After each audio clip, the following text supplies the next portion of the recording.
this closer look thing that you're doing, that seems to me like a monumental task. How many guys and you are writing this closer look? I'm so glad you asked. First of all, there's one guy who writes the first draft. His name is Sal Gentile.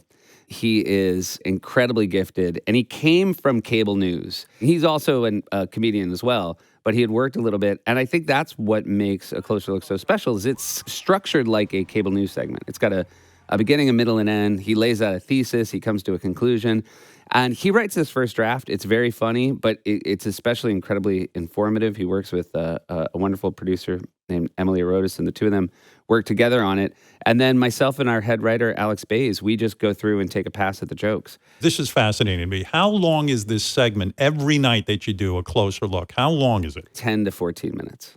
All right, that's a lot of time in television. Yes. It's a lot of time. And in the 10 to 14 minutes, this guy, Sal Gentile, who worked at cable news, but he's a comedian, which is weird. He's the perfect guy for this. What did he do in cable news? A segment producer. That's what we started with him. He came in and he was one of our guys who when we had political guests on our show, he would be the guy who would put together those segments, and he would be the guy who would help me write the questions for them. And then the first few Closer Looks, I tried to write on my own.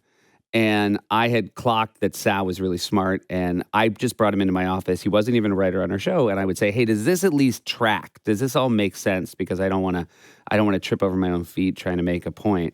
And Sal very often would say, "Actually, this is wrong. But if you said it this way, it would be right, and it would prove your point, or at least make a better case for it."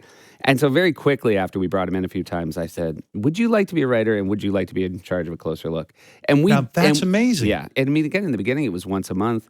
Then it was once a week.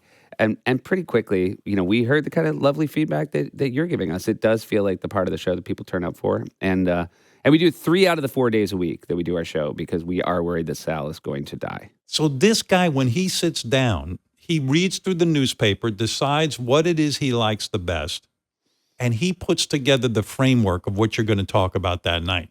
Yes. And I think the other thing they do is they keep an eye on clips that might be informative to the point that you want to make. They'll watch the Sunday morning shows and they'll realize, Lindsey Graham did this interview and it's really perfect for the point we're trying to make. And it's also funny. Look, we have people who can write jokes, and Sal's very good at writing jokes as well.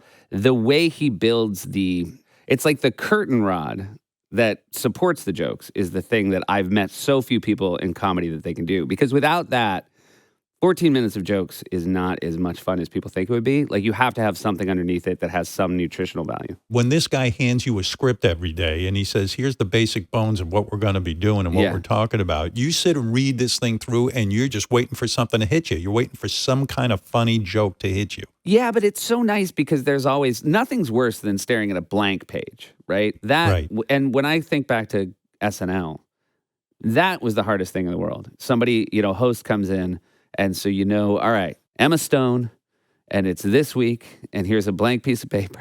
And, sometimes you would just do weird exercises that weren't helping. I'm going to write down all the cast members' names now, just to see. And they'll be able to look at it and see who can play what. And so that's the hardest thing in the world. When you read a first draft of A Closer Look, there's already this nice downhill momentum. Now you almost feel like it's like you're with a group of friends and there's a conversation. It's easier to be funny with a group of friends because oftentimes you're just commenting on something somebody said or, it becomes a back and forth. So my writing now is, and again, I'm not saying it's easy, but it's miles easier than it used to be.